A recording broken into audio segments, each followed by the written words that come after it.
You're just doing it for fun, right? What? The shades, just. Oh man, future's bright, man. Gotta right, you gotta wear the shades. Okay. Got to. All right. Gotta wear the shades. So when you, the Raiders said this week they're sticking with Gardner Minshew at quarterback. So just what do you see when you look at that film? What makes your life difficult come Sunday? With Gardner Minshew?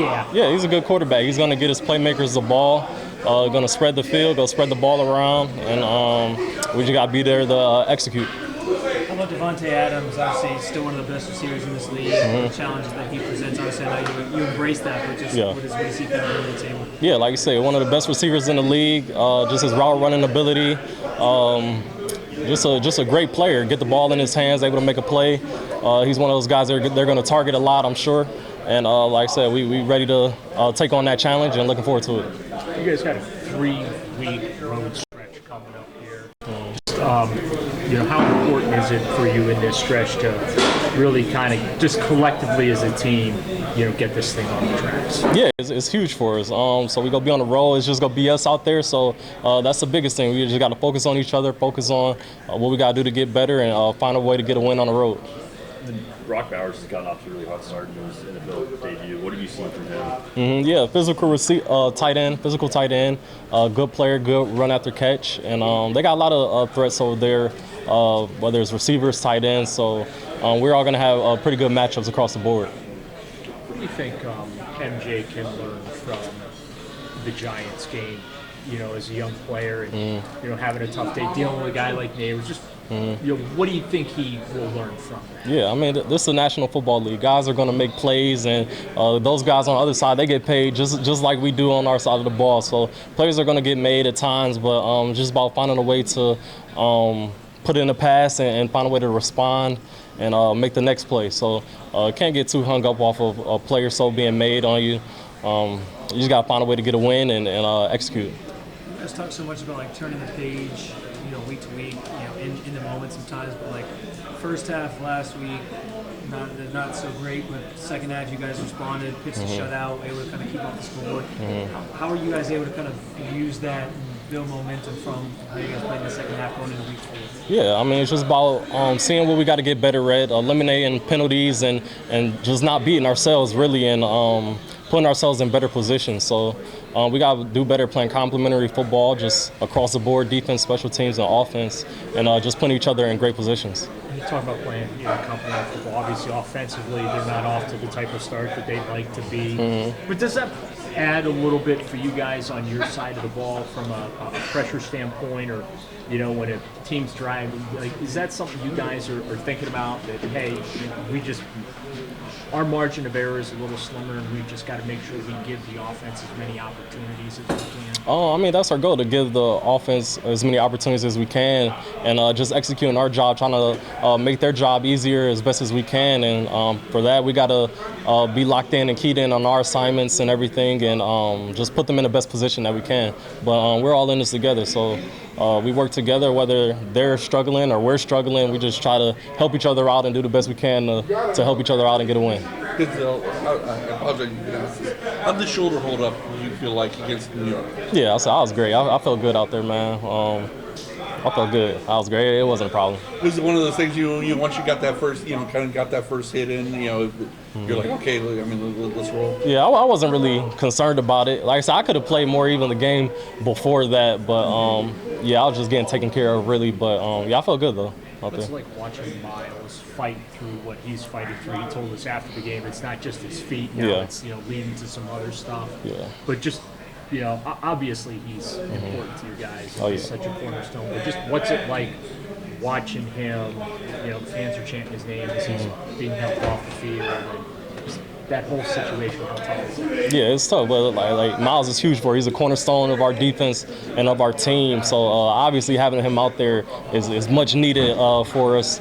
But he's in the training room fighting and getting his body right. And I know he's ready. He's going to be out there. So he's going to fight. I know he's going to give us his all when he's out there. So like I said, he's a cornerstone and we need him. So. Obviously, turnovers are so important in this league. You guys had the one taken away this weekend, unfortunately, but how do you guys, when maybe you're not making those plays or when they're not coming for you, how do you flip that script so that they do sort of start coming, you're able to kind of maximize those opportunities to get the ball back to the offense? Yeah, I don't think we gotta do nothing crazy. It's just about executing our assignment, doing our job. Plays are gonna come, and those turnovers, takeaways are gonna come as well. And just doing your assignment and making plays on the ball, I think they're gonna start to roll in our favor. So when you look at this Raiders defense, what do you see? What concerns you most? Nothing really concerns me, but they're straight. Jerry, through the first 3 games, the offense, you guys' offense ranks 31st in snap motion. That was a big talking point for you guys, obviously during the offseason, just doing that more. How much do you guys go in? Like, are you anticipating there to be more of that on a game-to-game basis, or is that something you guys are prioritizing? I think so. Motioning always a key way to affect or give indicators against the defense. So that's something that I feel like we need to use throughout the season just to put us in the best position possible to know what the defense wants or what they got going on for them. The opposing teams right now are just really sending the house at Deshaun in games.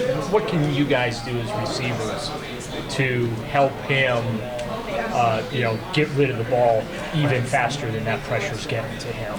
The only thing we could do is run our routes full speed, and adjust when we need to adjust.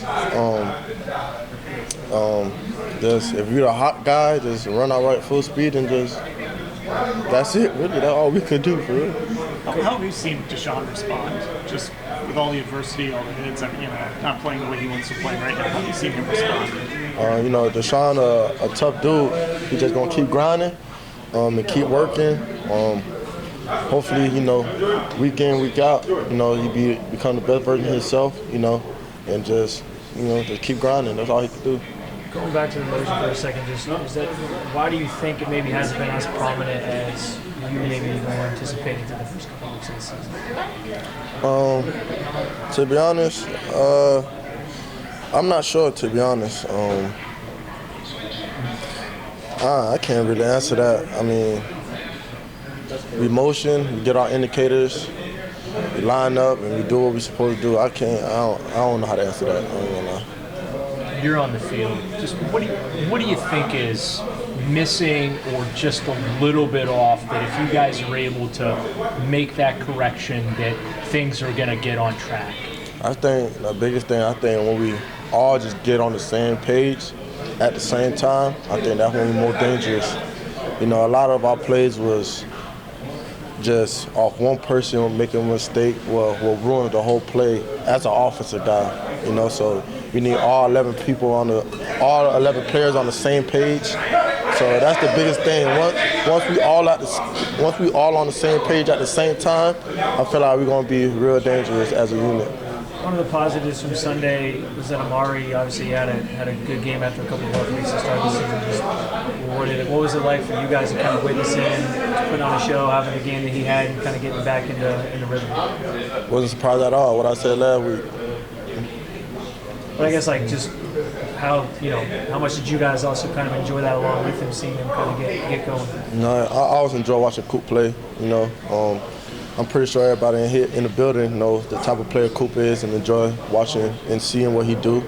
I'm pretty sure nobody wasn't surprised of him playing the way he played last week, because that's the type of player he is. Those are the type of plays he make. So, it was all right. Ted was kind of hard on himself, obviously, after that drop on the fourth down. Mm-hmm. As one of the veterans, did you say anything to him, or did you? Yeah. I told him don't let one game define the type of player you are. I mean, I gave him a story my rookie year. I dropped 5 passes in one game against the Chargers. And that next week, I went for 160 and a touchdown. So all I was just saying, don't let that one game define you. Just you understand that feeling and don't want that feeling to happen no more. And just keep grinding and keep working so it won't happen again. Basically, you're still a great player. Just keep working. your next 3 is on the road. What's the most difficult thing in this league playing away from home? Probably the crowd, really. The loud stadiums. That's probably the only difficult thing playing away from home, for real. A lot of the people that like to sit and like dissect game film and things like that.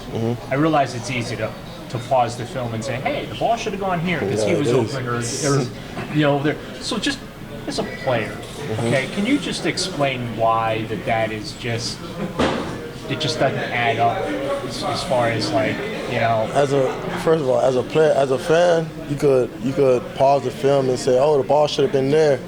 But as a player, sometimes that wasn't supposed to be the read, or that's not the coverage for the read, or there's a lot of things that really goes into making your reads as a quarterback, and so you basically gotta the defense gotta be in the right position, right coverage. We gotta run the right plays against that coverage. So it all depends on what we got on that read. So sometimes it may look open, but it may not be the read on that play. So let's take 2 more. Yeah, so that's what it is. Has it always been like that, where you see the guy just kind of gravitate towards you, and you're just kind of that person behind? Not me specifically. I think it's just the principle and just kind of the understanding that each of us have, the ones that's similar. And in my locker is it's like a little bit more space. I got like a gap right there, so that's probably one of the reasons too. Why do you think the defense has kind of started slow, especially Sunday, but against the Cowboys as well? Why do you think that? Well, again, I think it's just not about like whether starting fast, starting slow. Obviously, there's some good things there and there's some bad things there. I think it's just about just continuing to execute. Looking at things that we're not supposed to look at, making sure we're keying our keys and just following in with the game plan. But, honestly, again, like as each game goes on, we're learning more as we go.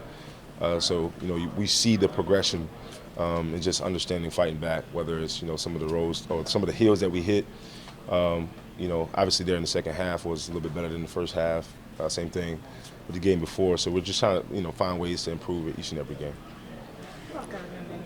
What are you seeing about Gardner on tape, and what does he do with it? He gets the ball out fast. I think they have the fastest, release time or something like that coming from him, and that's always good, especially when you have, the options like he does. He has a lot of guys around him, good tight ends, good wide receivers, fast wide receivers, and solid back. So, this is going to be tough, and I'm, willing to, stand up for the team and say that, we're looking forward to the challenge. Last week down the stretch, you guys, as a defense, put your foot on the gas and help support giving that offense a chance to go out there and try to win that game. For you as a defense, how important is that to be that unit that helps support them as they're not just trying to find themselves in the game, but early into the season? Just staying on the defensive lens, I don't think that, we did enough. Obviously, that last run there, we could have got a stop and they may have got the ball back. Obviously that first, few drives we could have did a little bit better.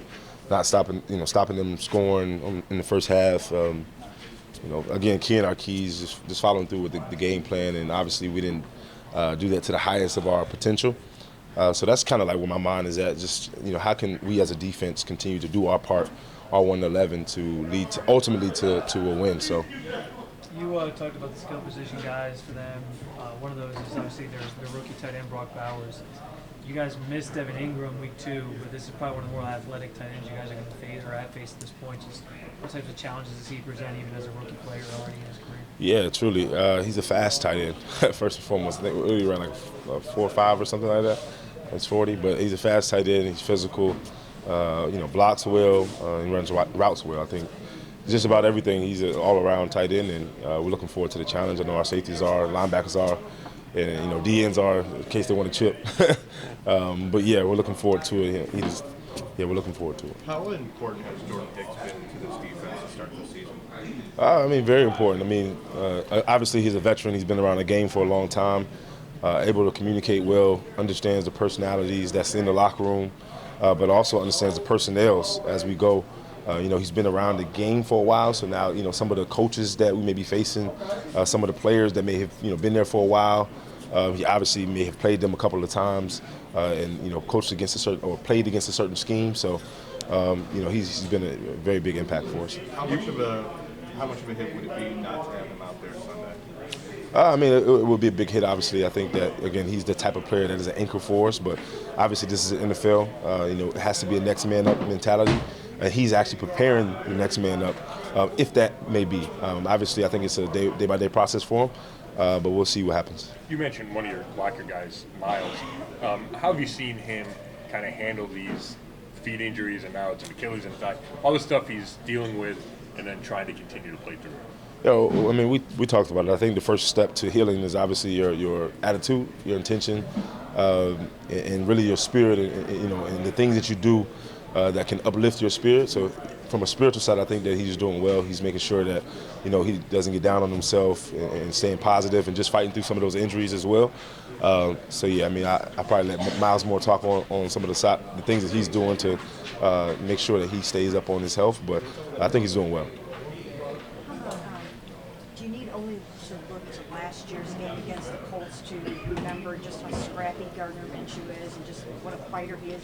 He almost pulled that game out. Yeah. He's a scrappy guy. I think that Minshew is a warrior type of guy. You know, he'll do what it takes, and obviously whether that means, you know, turnovers or that means touchdowns. You know, but he'll do whatever it takes. And those guys are guys that, you know, sometimes you have to, you know, be really, really ready for, because obviously, you know, when it comes to the game of football, it's a tempo game, and it's also a game of momentum. And once he gets that momentum, he could be tough to stop. So. What sort of challenges come with playing out on the West Coast? Yeah. I mean, just time difference. I think we're leaving a bit earlier this year. Just making sure that our bodies are in sync with the circadian rhythm, and how we're able to just, you know, reset. Again, you know, we went out west last year, didn't get the outcome that we wanted, but this year we're looking to capitalize on those games. So. Do you like Las Vegas? Along those lines, just 3 straight road games. Just how do you guys want to make you prepare for that, knowing you're going to spend a good chunk of time not at home for a while? Yeah, well, I mean, I think we was off to a good start, you know, winning down there in Florida, and just making sure that we kind of keep the same process and not, you know, having all the noise and having all the distractions that, you know, maybe plaguing us from outside of this team and this organization, and just making sure that we're focusing on the scheme, making sure we're focused on the game plans, listening to our coaches, and making sure our bodies are all right. Obviously, you know, long flights can affect, and we just want to make sure that all those things are up to date. So you're a Las Vegas kind of guy? Have you been out there before? I mean, everybody probably here knows a little bit about me. I'm sure that nobody else say I'm a Las Vegas guy. But again, I think it's supposed to be good weather and everything. I haven't been out. I probably went out there maybe once or twice for the NFL honors thing, and then before that, maybe, I'm not sure, but I'm not too much of a Vegas guy. Maybe Tony Fields, you know. But along the lines of the road trip coming up, just is there almost like some camaraderie that, like, you guys obviously last year did the West Coast thing, you stayed out there. But is there some camaraderie that can be formed from like a big chunk of time being on the road rather than at home? Yeah, well, you know, when you talk about camaraderie and team chemistry, obviously that levels up the more experiences you get. So whether it's Greenbrier, you know, out to LA, whether, you know, Florida, wherever you're going, I think that there is a bit of camaraderie that has to happen, because the amount of time that you're spending together is like all the time. You know, when it's a home game, you go home. You know, you may go to the hotel, get in your room, chill out, and be by yourself. But, you know, in away games, you get a chance to travel with the teammates, sit by a teammate, communicate with them more, and you know, learn about a story a little bit more, and just kind of take your mind off football for a split second. And obviously that helps in reference to the team chemistry on the field. So, yeah. Not your side of the ball. What do you make of how good Deshaun is at making guys miss in the pocket or in the open field? Well, you know, evaluating, I think that he does a good job, you know, making sure that he kind of gets around guys, and he's always been a versatile guy, so, yeah. Injuries are going to happen, right? And when the next man up gets hurt, they're going to start to mount. Yeah. Do you find that players, like, you start to do more to, like, either prevent them, or do you find, like, a difference in the mindset of guys when injuries are starting to pile up? Well, I don't really think it's an ideology where it's coming from, like, the mindset. I think, again, the mindset is more so depicted on the culture that we've built for our team. and that mindset has to kind of be that next man mindset. It has to be, I must be prepared. It has to be, okay, you know, when I get that opportunity, I must seize the opportunity. So I think the mindset stays the same. Obviously, some of the calls, some of the familiarity that happens with teammates, that may be something that is to take into consideration. But as far as like the mindset, I think that the guys that are coming in, whether a guy may be down or a guy may be out for a little while or not getting as many reps, I think that the mindset kind of stays the same there. Good. I figured you were a Vegas guy, but.